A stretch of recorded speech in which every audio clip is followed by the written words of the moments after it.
Can we do it?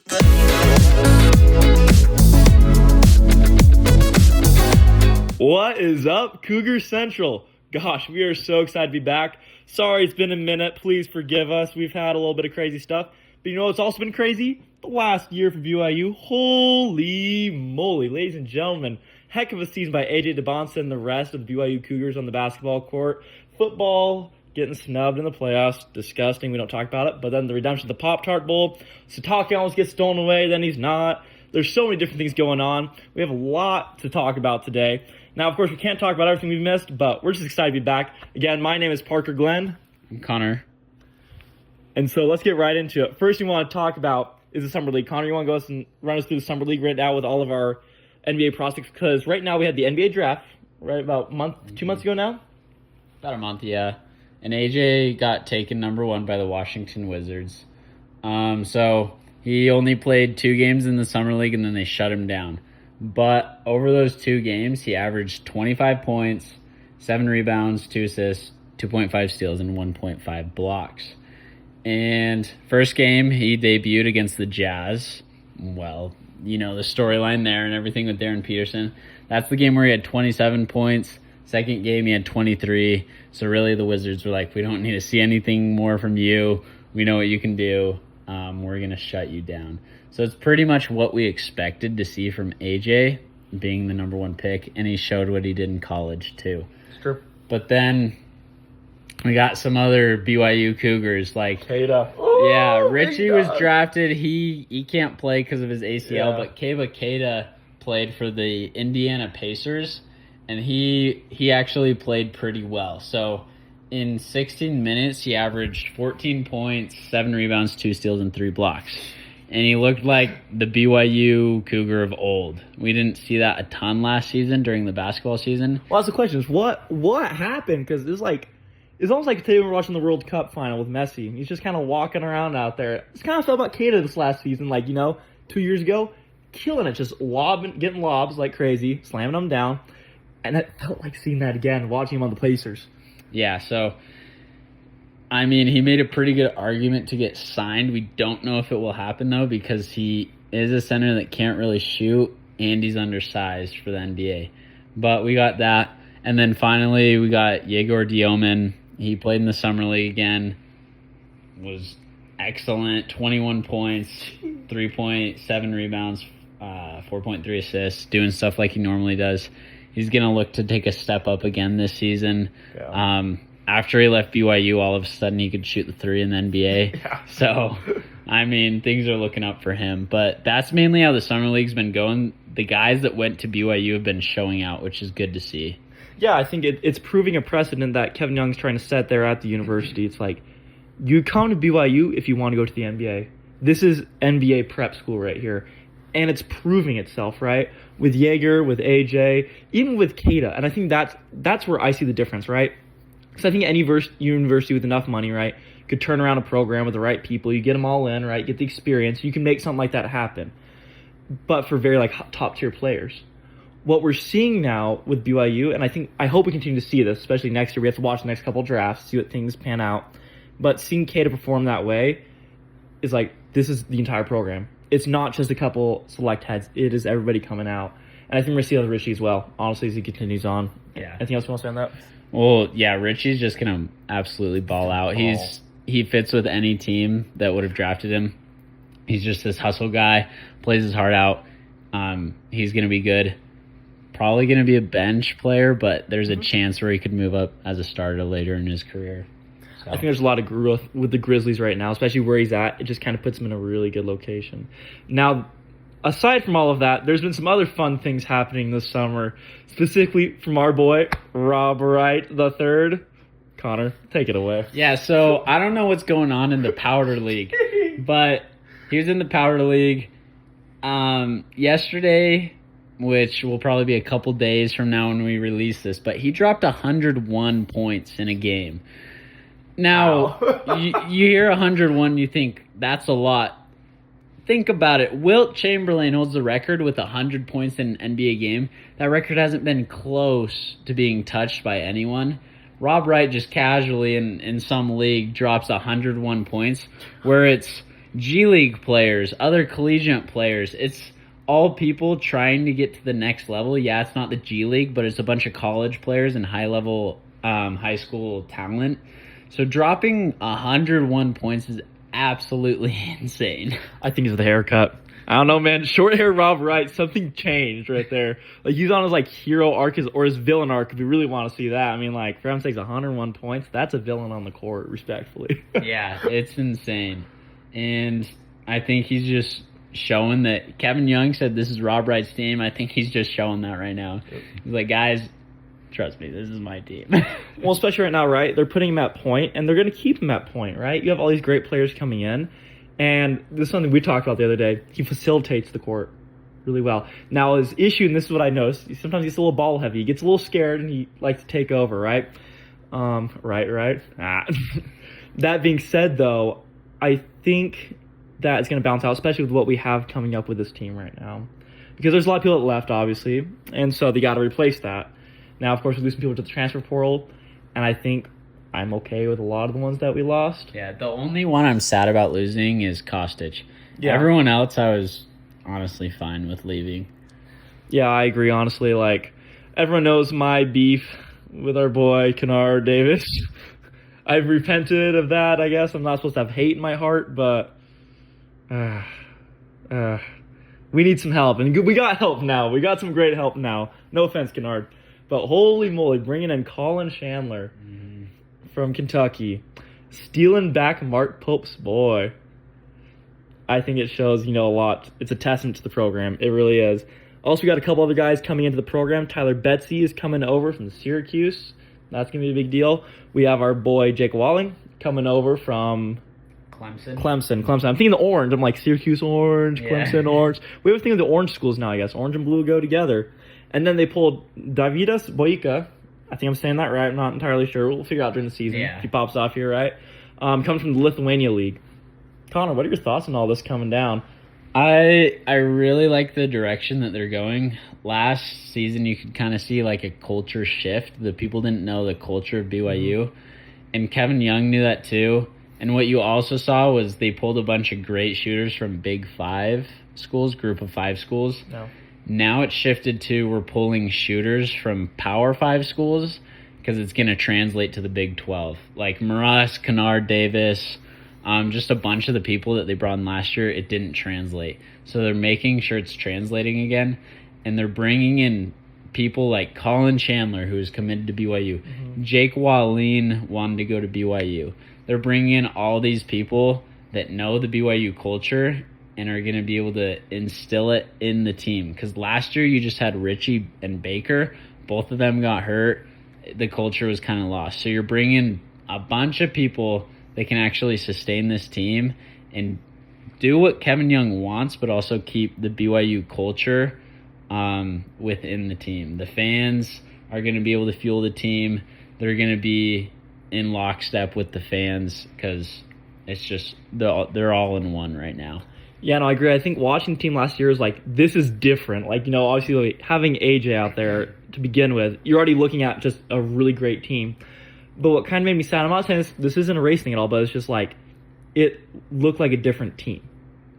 And I'm not saying, we need more white guys on the court. No, that's not what I'm saying. We need people who understand that culture who've been there. And I think the church does play an impact on that. And I think bringing in guys like that is going to help out a lot. Because they understand the area, right? Jake Walling, coming from Provo. I'm like, there you got that right there already is a big deal. Colin Chandler coming again. I think he's from American Fork, if I'm correct. Yeah. In that area. And I think that's what they need on the bench, right? I think we need to keep bringing that great talent. Bruce Branch coming in, I think, is an amazing addition to the school. I'm like, well, it's not just amazing. It's an outstanding addition to the school, right? And yes, those are the guys you want to have as your starters. But we need guys on the bench who can bring that energy and can bring that culture with it. Yeah. And we kind of saw that Kevin Young's first year. I mean, he inherited a Mark Pope team, which was Mark Pope would have hit the transfer portal really hard, but he also had his BYU guys like Dallin Hall, Richie Saunders, Trey Stewart, those type of people. Stewart. I freaking love Stewart. Yeah. Stewart, if you're out there, man, you know that we love you. And so Kevin Young inherited that and then added to it. But last year, all those guys were basically gone except Richie. So it looked like a completely different team. I'm thinking we're going to get a team that looks more like the first year of Kevin Young than we saw last year. Well, especially having Dawson Baker coming back Yeah. is insane. So, yeah, it'll look pretty similar, at least in that end. Yep. I love Dawson Baker. But, yeah, now the biggest issue we have right now is we're looking at the depth charts. There's no official depth chart by BYU, obviously. But we're looking at a couple different websites, and they're putting Jake Wallin at center. That's not right. But it's kind of what we have. We need a center. Yeah. So what I've heard is that if they don't get a center, Boop is going to be playing center. Actually, and he's 6'9", so he's Kata's height, and he's kind of the same athleticism. I'd say Kata's more athletic. Yes. Kata's just bigger. Yeah. But they're both athletic. You don't want him playing center, though. He plays forward, and in the Big 12, specifically in the NCAA tournament, we saw them get destroyed by Vocatitis, who was like 7'2". You need a guy that's above 6'9". You realistically want a 7-foot center. Yep. And they have missed a ton of people that they've been targeting. Yeah. Like they've been in like the top 2 for each guy, and then boom, he just chooses someone else. So it's been tough, but they're zeroing in on a couple people. I'll talk about a few right now. We have Shuxin from China. He's a 7-foot guy. BYU has been trying to add him to the roster. We don't really know what's going on. Yeah. Like, there's some stuff that's been heard with NIL, like he's not getting as much NIL as he wants, so he might just stay in China. Yeah. And so they're working with that, too, because it's hard to get international people over, too. That's another factor of it. Another guy, David, I don't know if I'm saying his last name right, but Okwara, and he's 6'10". He's from Australia. BYU has been the front runner with him. The only thing is that the NCAA might not approve him to play. Mm-hmm. He had a teammate that just went to a different school, and he was approved to play. The difference is that his teammate was a year younger, so he's 22. Okwara is 23, so the NCAA may not grant him eligibility to play. No. And then, looking at the last one, this news just came out. Yeah. There's been talks with Jackson Kohler, and if that name sounds familiar, he was with Michigan State last year. Played in the NCAA tournament. He played with the Jazz in the Summer League. Mm-hmm. Did pretty well in the Summer League, too. And the NCAA just granted him another year of eligibility. So there have been talks between him and BYU possibly coming to play. And he played center at Michigan State. He can shoot the ball, which is exactly what Kevin Young wants in a center. So that's a very, very intriguing prospect right there. Oh, I totally agree. I mean, like, look at these Michigan State stats. Pretty much shooting 50% from the field at all times. He's a center. You just love that. Right, it's nothing like, oh my gosh, but it's like, kind of like, oh my gosh, you know? It's kind of what you need. And I think, and then the big part of it is he comes from Utah as well. He understands that culture in that area. I think that's a huge asset to have something like that who's stable on the back end of the court. It just is, especially you need someone who can start and do that. Because I think more and more, this was the great thing. This is what I loved about AJ. AJ was a leader and he understood what was going on. He took that and he adapted that. And I think he did the best he could with what he had. And I think I just give all props to him on that. And I think that's going to continue more. But we have to bring in the right people. I think Bruce Ranch is one of those guys. I think it's going to work. I think Jackson Kohler could be one of those guys.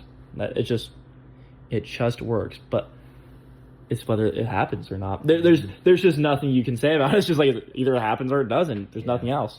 Yeah, there were about 3 different prospects that we didn't mention that were supposed to go to BYU, and they didn't. There's one guy, I can't remember his name, but he was like, he's going to BYU, and then LSU threw a bag at him, and so he took the bag over becoming a starting center. He's going to be a depth piece on LSU now, but it's just all these guys they're trying to get, and then another school just throw something at them and take them. Yeah. So hopefully they get at least one of the 3 I mentioned. I'd be fine with any of the 3. Shu Xing would be really interesting because He's not developed, but he's so tall. He's 7'5". He's a Chinese Wemby. Yeah.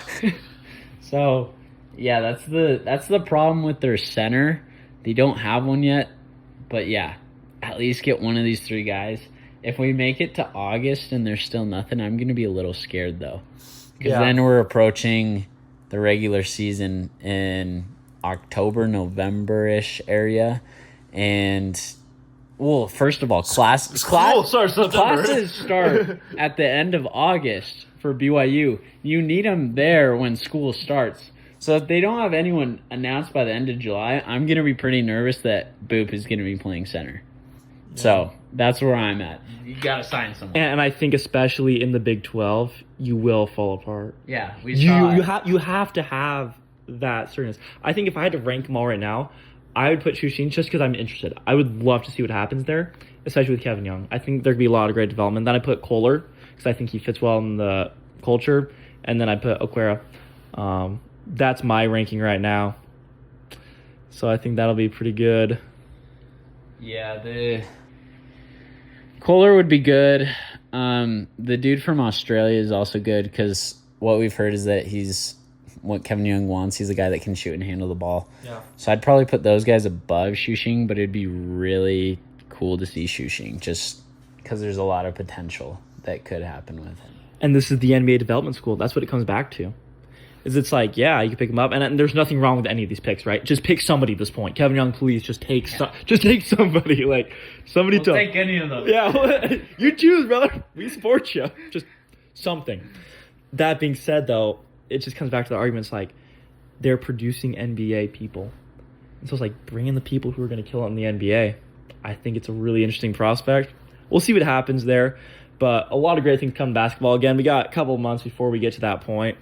Now, a little bit sooner, still a couple months away, is the BYU football schedule. This is our way too early BYU football schedule predictions. So we'll just read it off from top to bottom right now. We'll go through week number 1, Utah Tech. Week number 2, Arizona. Week number 3, Colorado State. Week number 4, TCU. Week 5, Iowa State. Week 6, Notre Dame. Week 7, UCF. Week 8, Arizona State. Week 9, Utah. Week 10, Baylor. Week 11, Kansas. And Week 12, Cincinnati. Let's run through this. Get our two early predictions here. Connor, you want to go and start us out with Utah Tech? Yeah, so September 5th, 6 o'clock, easy win. Yeah, they're playing in Lavelle Edwards in Utah. Utah Tech is FCS, so... Oh, there's that argument, too. Yeah. It's dead on arrival. Yeah. But it'd be fun. You know, great fun way to start the season, right? I actually want to hear, before we go through all of the games individually, what do you think BYU's record is going to be? Okay. And then just point out, like, certain wins, losses, your concerns. I want to hear yours. I think this year, we're getting a 10-2. Why? What are the teams that you have them losing to? I bounce back and forth. I think the first one that I have that concerns me right now is TCU. I just think they have it together this year finally. They proved it last year. They're up and coming, and I just see if there's anything that's a weird upset in here, it's going to be TCU. Out of all the teams I'm looking at here, because Iowa State's a shell of what it was before. My second one, I bounce back and forth between Notre Dame and Arizona State. I think the Notre Dame game is interesting because they're playing in Provo, right? And they're bringing them in. Notre Dame opted out of the Pop-Tarts Bowl. That's why BYU got to play, which was... Well, that's why Georgia Tech got to play. That's why Georgia Tech got to play, yeah, because Notre Dame don't play BYU. Yeah, you're correct. My bad. And so I think having that kind of knowledge and what happened before, it could go either way. You could say Notre Dame's like a 10 times better team, right? And I'm not going to argue with you on that, but it's the environment. Playing there at Lavelle Edwards Stadium, I mean, like, no matter who you are, it can be freaky. Then again, Arizona State has built back up their team, and I think that's another one. It'd be close, I think. I don't think Arizona State necessarily blow out BYU, but it could go either way. And that's just kind of my humble opinion. Baylor concerns me slightly, but not to the same extent at all of what Arizona State and Notre Dame do in my mind. Yeah. So, You're gonna say it. I don't know. Like, oh, never mind. I was wrong. like I want to say 12-0, but realistically, it's probably like a 10-2 or an 11-1. I'll go 11-1. I think that's fair. I don't know who the loss is gonna be though, because I'll just say the teams that concern me. Arizona concerns me. TCU concerns me. Notre Dame concerns me. Arizona State concerns me. And then Utah normally does, but when I actually think about it, instead of just looking at their logo, I think they win it because Morgan Scalley's, it's his first year and everything. A bunch of them left. So that one doesn't concern me as much. And also Baylor doesn't really concern me. The only thing about Baylor is that they got DJ Lagway from Florida, but he had a down year last year. So really for me, it's just like Arizona, TCU, Notre Dame, Arizona State. And I think they beat most of those teams. Mm-hmm. I think they beat Arizona. I think they beat Arizona. I think they beat Arizona. I think they beat Arizona State. Interesting. So you think they lose to Arizona, beat Arizona State, or win both? I would think they'd win both, but I think there's a better chance that they lose to Arizona than Arizona State. Interesting. And I think that there's a better chance of them losing to Arizona than TCU even. Really? But Whoa, okay. The difference is that the only thing that would make me put TCU over Arizona is that Arizona's in Lavelle Edwards Stadium, which gives them the edge. TCU's in Fort Worth. So BYU does not have a good record there. No. So that's where I'm like, yeah, I don't know. But then also Notre Dame, like, it's just Notre Dame. like they're a top 5 team, but I don't know if I'm just delusional. I think they win that game. No, I think Notre Dame at sometimes gets overrated. Actually, pretty consistently. But that being said, Notre Dame also earns their notoriety, right? And you can't get around that. But with just everything that's happened, I'm thinking Pop-Tarts Bowl, I'm thinking playing at Lavelle Edwards and playing that type of caliber team. Because it's in the middle of the season. Yeah. It is the best team they will play this year, to our knowledge right now. By far. Unless something crazy happens, unless some insane miracle, right? Unless some kind of Rudy happens. But you know where Rudy happened? Yep. Remember the church now, by the way. So Rudy's on our side now. That is true. But you look at that and it's like, could it go either way? Yeah, but the environment set up for BYU is going to win this one, and I want it to happen. I think they need that, especially to carry that momentum into Arizona State past UCF. Because I feel like, here's my concern, is that if they lose to Notre Dame, I think they lose to Arizona State. Because of momentum. That's what concerns me. So what do you think is their final record then? Cemented. What do you think it is? Final record? Yeah. I'm still going to go with they beat Notre Dame. I'm still going to go with it. But I'm taking my... Do you have them losing to TCU and who? I'm losing to TCU and Arizona State. It's my 2 calls right now. Okay. I'm going my 10-2. I'm sticking to it. I'm going 11-1. Okay. Only loss. Don't say it. Or do you say it? TCU. Really? Okay, so they're on my side. Oh! It's because Fort Worth. It's Fort Worth. It's freaky, man. But then, it's because they blew them out last year, but then, it's so weird. I think there's at least one loss in the schedule, though. I don't think they run the table. And Notre Dame's the cop-out answer. Like, I could say that, and it probably... I don't know if it'll probably happen. Don't say it. It might happen. But, yeah, I think they go 11-1. See Texas Tech in the Big 12 championship game. Also, with Notre Dame, if Notre Dame's who they're advertised to be and BYU beats them and they have one loss to, like, let's say TCU or an Arizona State, just one loss, they're in the college football playoff. Like, they have to be. They have to be. They can't get snubbed again if they beat Notre Dame. Because all these things have been catered to Notre Dame to get into the playoff. They have that new rule that, hey, Notre Dame, you're independent, so if you're in the top 12, you're automatically in. If BYU beats them, they have to be in. Like, I will riot. I almost rioted last season. But, yeah, also just if you win the Big 12 championship, you're in automatically too. So there's that. Yeah, I mean, like, so many different ways to look at it. Obviously, like, right, we'll get to that point later down the line with the Big 12 championship, and depending what happens in the season, I think they're pretty good lined up for that. But yeah, if they beat Notre Dame, I don't think there's a question whether or not they make it into the playoffs. And what gets really scary, though, but it's like, here's how I look at it, actually. The rest of college football needs BYU to beat Notre Dame. Nobody liked that rule when it came out.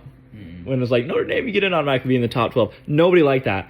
And I think BYU being Notre Dame, they're kind of one of those teams where it's like they were on the edge. They got snubbed last year.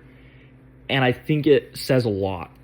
So it's like there's a lot riding on the game. And I think that kind of pressure, especially when you have things like Satake choosing to stay at BYU, that defensive line choosing to be there, and you're playing at home, it's all there. It's all there. It's just we have to watch it and see what happens. Yeah. And to all you Utah fans, stop saying you got to win this year. Like, guys, it's been like 3 years now that you haven't won. Your head coach just left to Michigan. Yeah, he took Jay Hill from us, but he took John Beck from you guys, and he took half of your team when he couldn't take BYU's team. So just I know you guys are high on Morgan Scalley. He's never been a coach. Utah doesn't scare me this year when I actually think about them. It's just that I've been traumatized in the past, so they've scared me. It's excited. Like Utah, I think is like kind of in a rebuild right now, kind of like the New Orleans Pelicans. Like when I look at like the NBA, that's like their NBA equivalent to Utah is the New Orleans Pelicans. Just in that like good rebuild phase. You're working through it, and you're gonna get there. And if this season becomes really bad, we will look really dumb. But that is very true. We are really praying, or else, those of you who are praying on our downfall. This is on tape. Yeah. You have it right there. Well, I think we've talked about a lot of really great things today, honestly. Obviously BYU basketball this last year. Sad they got knocked out in the first bit there right by Texas, but overall just a great season. We couldn't be happier, more proud of what the guys did. We're just excited to see what BYU football brings. That's coming up here soon. We just have to watch and just kind of like moderate what's going on. Just kind of monitor, not moderate. God dang, I'm out of it today. But with that, honestly, the only thing that concerns me moving forward is just that center on BYU basketball. The great thing is we got a little bit of time. Kevin Young knows what he's doing. They got great people there in the office. BYU's a great school. Anything else you want to say? That's it. Just please get a center, please. Yeah. That's all the time we have for y'all today. Thank you again for joining us on Cougar Central Commentary. I'm Parker. I'm Connor. Go Cougs.